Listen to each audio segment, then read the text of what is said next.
Bonsoir à vous qui nous suivez ce soir pour une nouvelle édition du journal sur la RTVC. On titre cette semaine la traditionnelle réunion mensuelle du leader, le pasteur Théodore Andossé, avec les dirigeants de l'église à Yaoundé le 27 juin 2020. Une rencontre toujours aussi riche d'enseignements précieux, vous le verrez dans ce journal. Puis ils sont vaillants, ils sont zélés, les enfants dont le profil spirituel se dessine déjà malgré leur âge.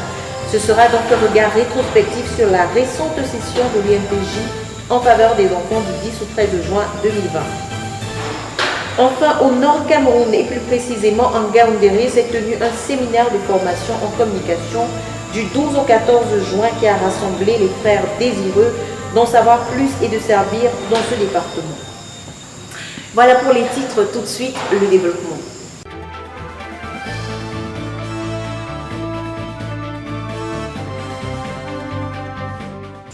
C'était le premier siège de 96 heures organisé pour le compte de cette année par le Centre de prière et de jeûne pour la conquête du monde sous la direction de la sœur Esther Kouanon du 22 au 26 juin 2020. Focus du siège, amener notre leader par la prière à être le dirigeant que Dieu veut qu'il soit pendant la phase 3, un reportage de Jacques Cotier. La sœur Esther Kouanon a conduit le centre de prière et de jeûne pour la conquête du monde dans le premier siège de prière de 96 heures de l'année du 22 au 26 juin 2020 à Koumé. Environ 313 participants de 13 localités ont été présents à ce rendez-vous dont le but principal était d'amener le leader de la CMCI à être le dirigeant que Dieu veut à cette phase de 3 de l'œuvre. La présence du pasteur Théodore Andossé à cette rencontre à 2 reprises et la participation des enfants ont rendu ce siège spécial. Les 96 heures ont été investies dans les actions de grâce, les proclamations à partir de la Bible et des paroles prophétiques, la louange et l'adoration, les témoignages, les exhortations puisées des livres de ZTF et des expériences personnelles. Il y a eu également la prière intense pour le leader, sa marche avec Dieu, son jeûne de 40 jours et sa retraite personnelle en cours et certains de ses besoins critiques jusqu'en 2027. La sœur Esther a également dirigé ses soldats rassemblés à prier pour l'accomplissement du but de la phase 3, les missionnaires, les dirigeants à tous les niveaux, chaque saint particulièrement et pour les événements en cours dans le ministère, ainsi que la santé physique de certains dirigeants malades. En 2 jours consécutifs, le pasteur Théodore Andossé a été à ce siège de prière. Le premier jour, il a révélé au sein l'importance des gens critiques que Dieu a suscités dans nos vies pour nous mouler et nous amener à la grandeur. Ce sont ceux qui se sont tenus sur nos chemins pour ouvrir nos horizons, pour lutter contre nos tendances destructrices. Et les actions de grâce ont été élevées à Dieu pour ces derniers. Il a ensuite montré aux soldats de la sœur Esther qu'est-ce qu'un ministre de prière, car nous avons besoin de vrais ministres de prière. Ensuite, il a ajouté, c'est une femme d'affaires et plus qu'une femme d'affaires. Et c'est une personne pour qui Dieu est central. Il a poursuivi en déclarant que, de même que dans le monde, on parle de puissance politique, économique et bien d'autres, notre ministère a besoin de ses princes et de ses puissances. Ce sont ceux établis pour gérer des régions ou bien pour contrôler des effectifs. Nos princes, ce sont des dirigeants, des grands effectifs. Et Dieu a promis de nous donner davantage. Nos puissances, ce sont des ministres de prière. Il y a aussi la puissance de la foi, dans la sainteté, l'amour, l'abandon absolu. Ainsi, le leader a conduit les saints à crier à Dieu pour qu'il suscite pour nous des princes et des puissances. Le jour suivant, après davantage d'explications, il a amené les saints à insister sur le même sujet de prière avant de partager le besoin de son cœur. Il a révélé son besoin de prière d'autorité, des prières de puissance, des prières qui vont déchirer les cieux pour changer toute la communauté en des disciples qui suivent Dieu en obéissance au message de Berthois. Le besoin de prières qui vont porter toute la communauté à 100 millions de disciples. Ce sont là, a-t-il ajouté, les grandes choses que Dieu attend de nous pour poser les bases pour le réveil mondial et qui va déchirer les cieux, secouer la terre et glorifier Christ dans notre génération.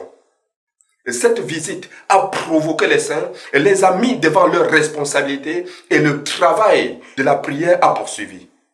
Les enfants ont joué un rôle déterminant. Ils ont été à environ 100 à 140 participants chaque jour à cette rencontre. Ceux qui ne pouvaient pas rentrer chez eux ont dormi carrément comme Samuel dans le temple. Ainsi, ils ont prié et ils ont communié avec les autres jusqu'à la fin de la rencontre. De Koumé pour la RTBC, Jacques Kouechi. 21 jours, c'est le temps qu'auront passé les ministres de prière à la session de l'UMPJ actuellement en cours à Ndoumbi, site de l'institution. Entre sièges de prière, retraite personnelle, visite guidée et enseignement, ils ne pourront qu'en ressortir enrichis, suivant Dan Josué Mouloula.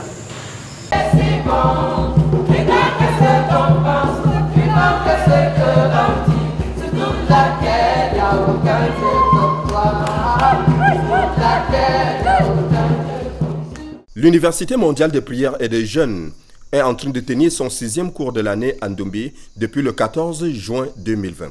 Ce programme de 21 jours réservé aux ministres de prière est le premier cours des étudiants de la 2e année de la 3e promotion de 3 ans.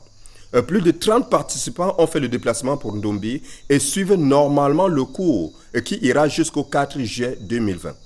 La vice-chancelière de cette institution assure la coordination de la rencontre.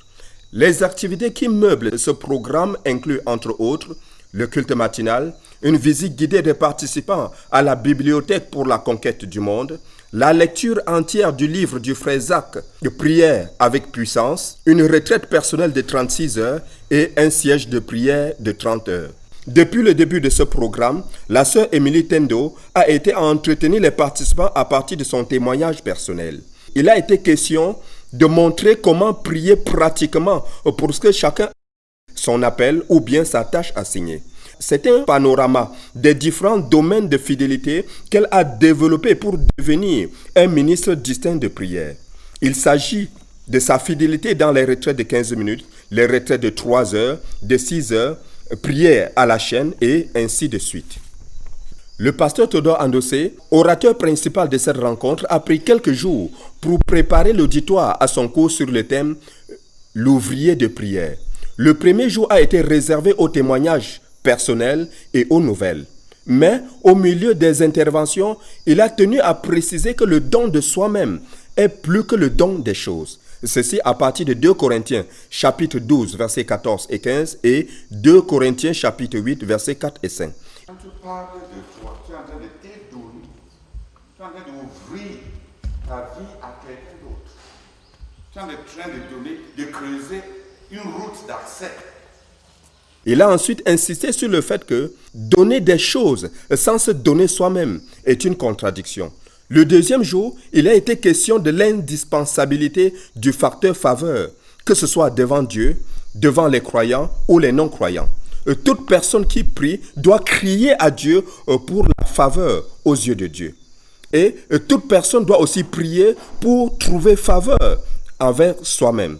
Parce que celui qui a la faveur, même en étant absent, la faveur de Dieu verse ses intérêts.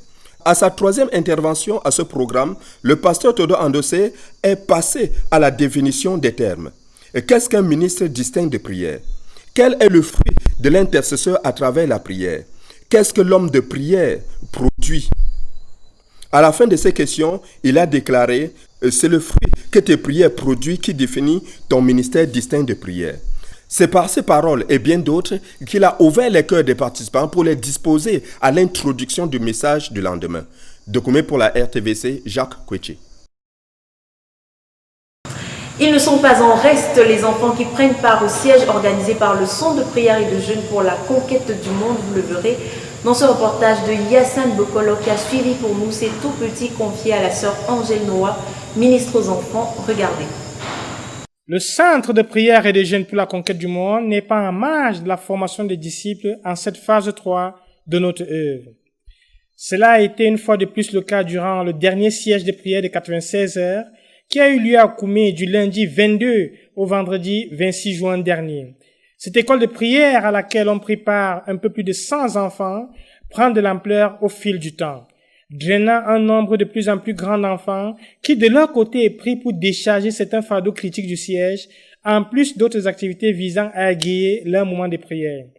Cette semaine, La sœur Angèle Noah, monitrice des enfants durant ces sièges, a conduit les enfants suivant un programme bien ordonné, avec les actions de grâce et la louange le matin.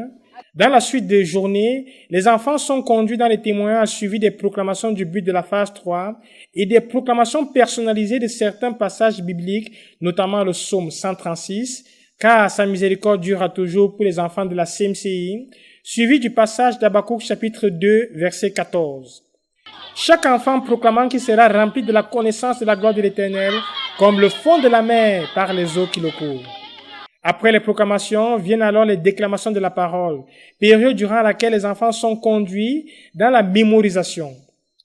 Pendant cette période de déclamation, la moindre distraction est sanctionnée par la récitation intégrale du but de la phase 3 pour ramener les esprits des enfants dispersés à l'ordre. Nous proclamons que pendant la phase 3, nous allons implanter un mélange de maisons de 50 à 100 membres, chacune dans 150 nations, dirigées par un mélange de fidèles de disciples qui obéissent au message de Béthor. Amen. L'autre activité phare menée par les enfants lors des différents sièges est la prière pour le frère Théodore, ses ministères en cours à ce moment, le jeûne de 40 jours et la prière pour la santé physique du frère Théodore, des dirigeants de notre ministère, les ministres aux enfants, les missionnaires et la sœur Esther Conan. Nous bénissons le Seigneur pour la prière qui est en train d'être plantée dans le cœur et la vie des enfants durant ces sièges. Louez l'Éternel car il est bon, car sa miséricorde durera toujours. Pour la RTVC, je suis Hassan Bokolo. C'est lors de la récente UMPJ tenue pour les enfants à Koumé du 10 au 13 juin 2020 qu'ont presté ces enfants profils qui se sont distingués notamment dans les domaines de la mémorisation de la Bible et de la littérature chrétienne d'Anjouvé Mouloula. La dernière session de l'Université mondiale de prière et de jeûne pour enfants qui a eu lieu du 10 au 13 juin dernier a donc été l'occasion pour ceux qui croient et qui espèrent en l'accomplissement des promesses de Dieu pour notre communauté de voir les évidences d'un réveil déterminant dans la vie des enfants et l'émergence de jeunes profils spirituels exceptionnels selon la parole du Seigneur adressée à notre communauté. Il faut tout d'abord rappeler que dans le message reçu du Seigneur à la fin de la croisade de 120 jours, le Seigneur a proclamé, je cite, « J'ai commencé un réveil déterminant dans les dirigeants, les jeunes et les enfants de toute notre œuvre. Un réveil, un retour au premier amour pour le Seigneur Jésus-Christ. » Plus loin, le Seigneur ajoute, « Et je produirai de grandes distinctions et de puissants profils parmi les dirigeants, les jeunes et les enfants. » L'évidence de l'accomplissement de cette parole du Seigneur a donc été manifestée le deuxième jour du cours, lors de la phase des témoignages rendus par les enfants et durant lesquels l'on pouvait voir la main de Dieu à l'œuvre dans la vie des enfants afin de faire émerger ces profils ou encore ces phénomènes spirituels exceptionnels. Plusieurs domaines de distinction ont donc été enregistrés pendant ces témoignages, au nombre desquels la mémorisation et la récitation de la Bible. Ici, on a dénombré 6 enfants de 10 à 14 ans qui ont mémorisé les 176 versets du psaume 119 et 2 jeunes sœurs de 12 et 13 ans qui ont mémorisé tout le livre d'Apocalypse, tous venus de Douala. 2 cas particuliers qui ont été relevés sont ceux de la jeune Adela Atout, 9 ans, qui a mémorisé les 7 premiers chapitres du livre de Luc, soit 352 versets, et le petit David de 5 ans d'âge qui a mémorisé les psaumes chapitres 103 et 104 avec au total 57 versets. Le deuxième domaine de distinction a été la mémorisation de la littérature chrétienne avec 3 profils au nombre desquels la jeune Mélanie de 12 ans qui a mémorisé tout le livre intitulé La vraie repentance, la jeune Koum Nori de 13 ans qui a mémorisé l'amour et le pardon de Dieu intégralement, et la jeune Félicité de Douala qui a mémorisé intégralement la prophétie du renversement du prince satanique de Douala. L'autre domaine de distinction a été l'évangélisation avec une jeune équipe de 7 évangélistes venus de Douala, avec pour chef d'équipe la jeune Nana de 12 ans qui ont accompli un travail extraordinaire.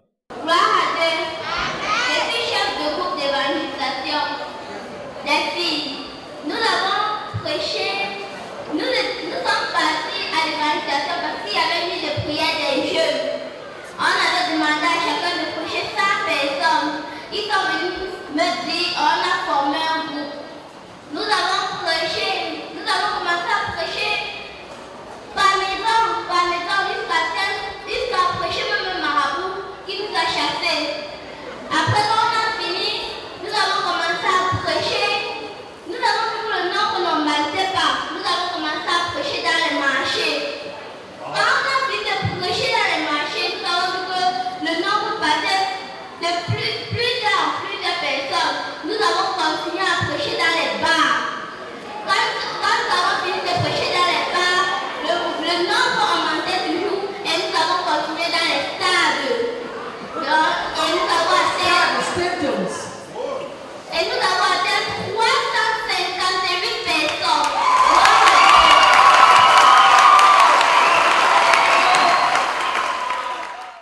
Après les témoignages, la sœur Emilia Tendo a présenté aux enfants présents l'histoire d'un enfant qui était un profil, en la personne du frère Zacharias Tanefomum, fondateur de notre ministère, qui a cru au Seigneur Jésus-Christ à la veille de ses 11 ans et qui le même jour est allé au village voisin en courant pour prêcher ce message d'amour à son ami.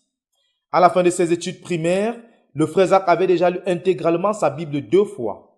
Le dernier jour du cours a été l'occasion pour la sœur Emilia Tendo de conduire les enfants à rendre ministère au frère Théodore, non à travers les chants cette fois-ci, mais en permettant à quelques enfants de présenter ce qu'ils ont accompli dans leur domaine de distinction. Après les différentes présentations, c'est avec un cœur plein de joie, d'excitation et de foi que le frère Théodore a conduit les saints à remercier le Seigneur pour des phénomènes spirituels qui sont en train d'émerger parmi les enfants de notre ministère.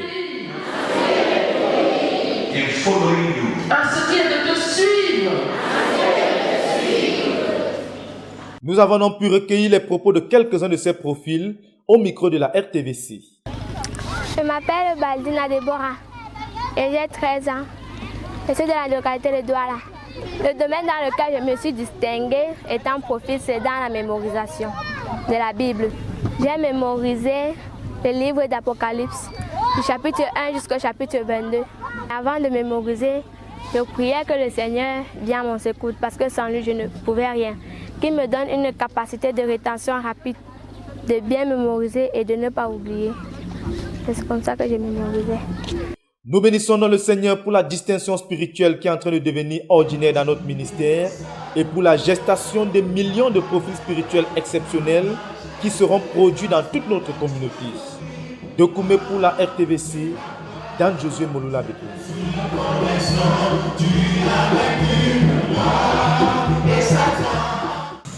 Elle a eu lieu le samedi 27 juin 2020, la traditionnelle rencontre du leader, le pasteur Théodore Andossé, avec les dirigeants de l'église à Yaoundé. Cette fois, l'orateur s'est appesanti sur le thème de la production des dirigeants. Le reportage. Le samedi 27 juin 2020, le frère Théodore Andossé, leader de la CMCI, a eu sa traditionnelle rencontre avec les dirigeants de l'église à Yaoundé. Cette rencontre mensuelle destinée à accompagner l'église de Yaoundé après le départ dans la gloire du pasteur Joseph Bisson a vu la participation de près de 50 dirigeants issus des différents centres de Yaoundé, de la PSU et des missionnaires métropolitains. Pour la circonstance, la réunion a été retransmise en direct sur Zoom afin de permettre à de nombreux dirigeants absents en raison de la pandémie de la COVID-19 de pouvoir suivre la rencontre en ligne. La réunion a démarré peu après 8 heures avec le frère Samson Assiéné qui a conduit les frères dans les actions de grâce et des louanges au Seigneur pour sa bonté vis-à-vis de l'église à Yaoundé. Ce moment a été ponctué par de nombreux témoignages des frères sur leur guérison de la COVID-19 et sur la protection divine du Seigneur face à des agressions.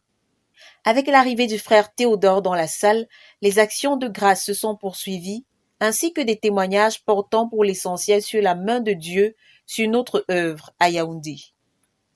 D'entrée de jeu, le leader a entretenu l'auditoire sur la production des dirigeants. Quand Dieu veut produire les dirigeants, il les sanctifie, a-t-il révélé. Si un homme ne peut pas gérer sa colère, il s'est déjà éloigné du leadership à un certain niveau. Ceux qui sont colériques ne peuvent pas porter un certain leadership. Pour illustrer cette affirmation, le pasteur Andossé a pris l'exemple de John Sung, à qui le Seigneur a dit, après qu'il eut le cancer, qu'il lui restait 15 ans pour son ministère parce qu'il parlait mal à ses enfants.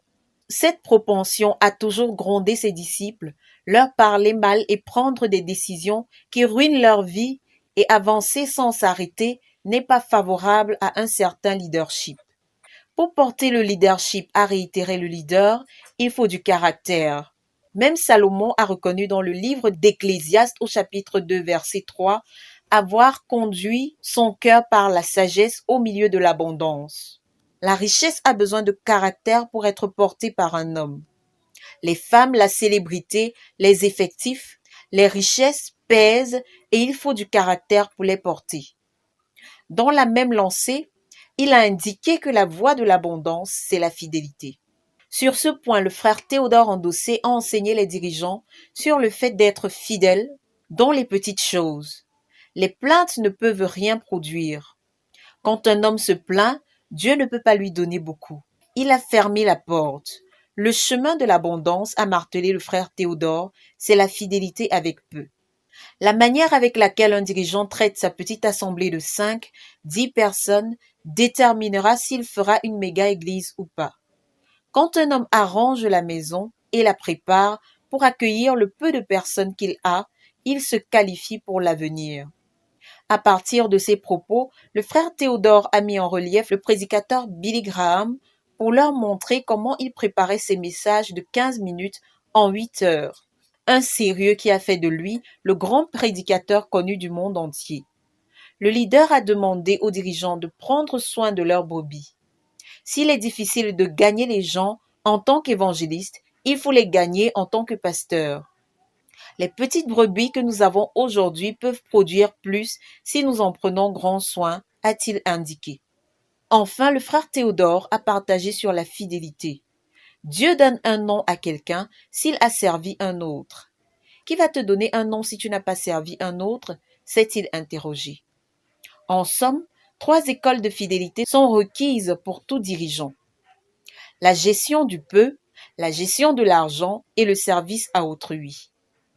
Poursuivant l'enseignement sur la base d'Éphèse dont Paul était l'architecte, à partir d'Actes 19, versets 20 à 21, le frère Théodore Endossé a relevé le temps d'arrêt de l'apôtre Paul. Ce temps d'arrêt a permis à Paul d'établir des projets.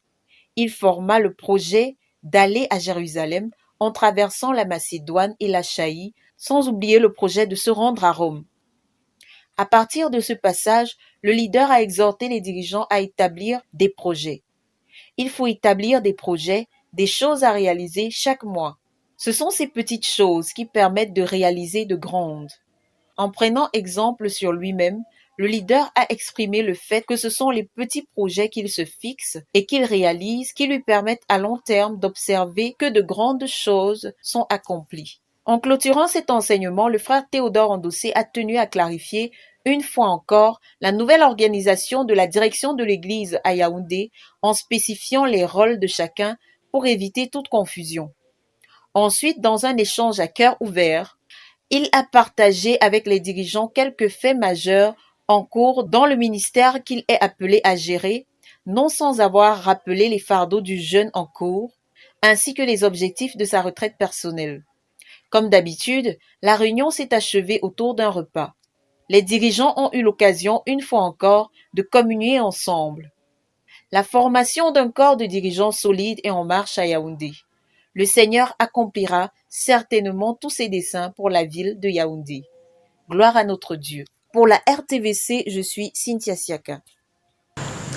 CMC Ngaoundéré, un séminaire de formation d'une équipe de communication s'est tenu du 12 au 14 juin 2020 avec pour objectif de communiquer le fardeau du 10 départements aux frères de la localité. Ça aura été un week-end bien rempli. Les détails avec Ethan Jésus Mouloula. L'église de Ngaoundéré a organisé du 12 au 14 juin dernier un séminaire de formation de son équipe de communication. La rencontre qui a eu lieu dans leur centre chrétien situé au quartier Haut Plateau a été coordonnée par le frère Samuel Yadjaya, dirigeant de l'église, qui a invité une équipe du département de communication de la base à Koumé pour venir partager la vision de ce département et former les participants sur le journalisme, dans le montage vidéo, mais également pour des interviews et reportages.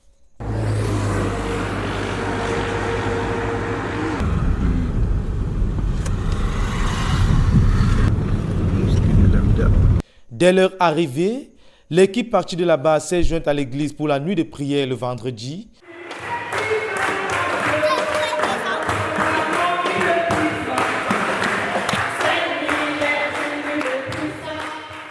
Nuit au cours de laquelle ils ont partagé au sein les bonnes nouvelles de la main de Dieu dans la communauté, particulièrement à la base. Je vais donner les nouvelles du quartier général.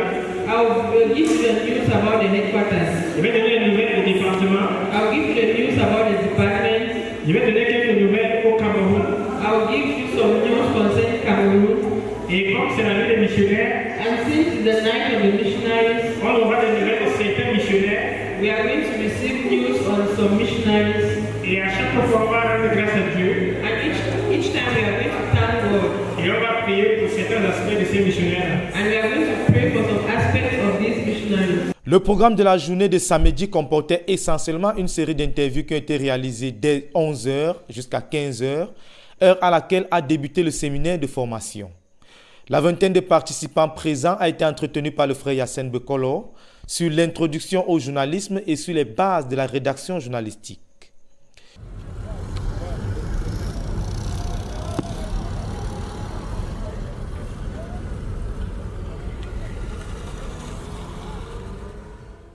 La journée du dimanche 14 juin, l'équipe a effectué une tournée dans les différents centres chrétiens de la ville pour vivre avec les saints les cultes d'adoration.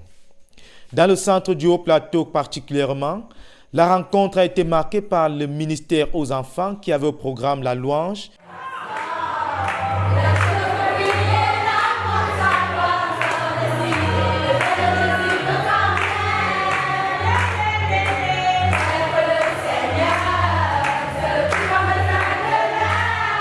les déclamations de la parole Jean 3, verset 16. Car Dieu a tant aimé le monde, il a donné son Fils afin que quiconque croit en lui et ne périsse point, mais qui ait la vie éternelle. Loué soit et la projection d'une bande dessinée sur la reine Esther. La sœur Madeleine Elanga de Ngaoundéré, je suis l'épouse du dirigeant de Haut-Plateau et en même temps ministre. Dans le passé, on voyait que quand on commençait à lire la Bible, beaucoup étaient, surtout les plus petits, étaient trop distraits, ils ne suivaient pas. Mais dès qu'on a commencé à voir les images, chacun était vraiment assis et il suivait. De là, l'équipe s'est rendue au centre du quartier Baladi où la rencontre, coordonnée par le frère Jacques Barr, a été marquée par de la louange des saints, exprimant leur joie de se retrouver après le confinement.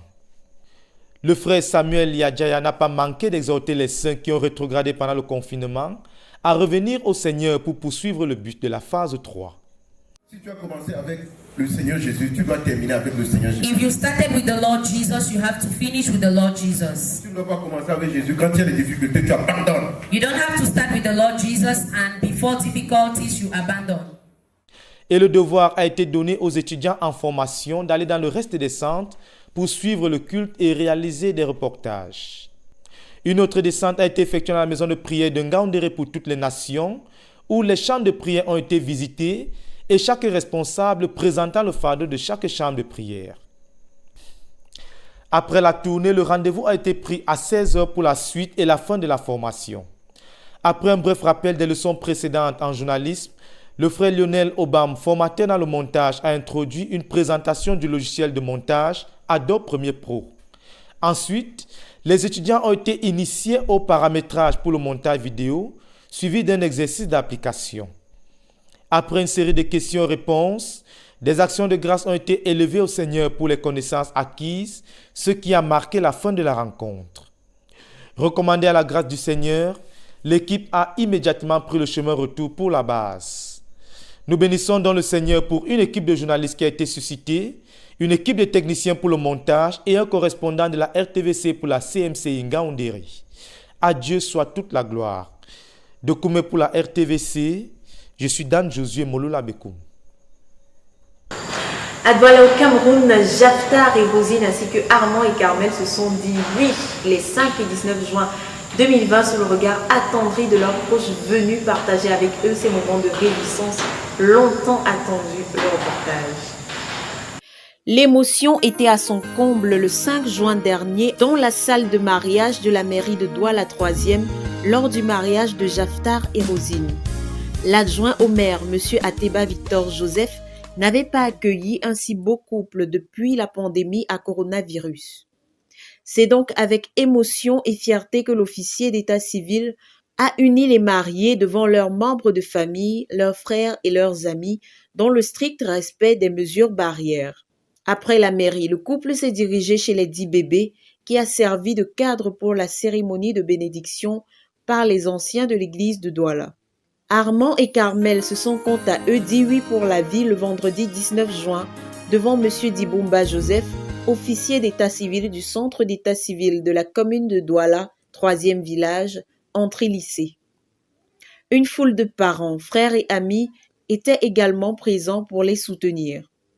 L'émotion était tangible et les yeux embués, alors que monsieur l'officier s'adressait au jeune couple. Armand et Carmel ont déclaré vouloir se prendre en charge, a-t-il dit. Quand on grandit, on doit se marier.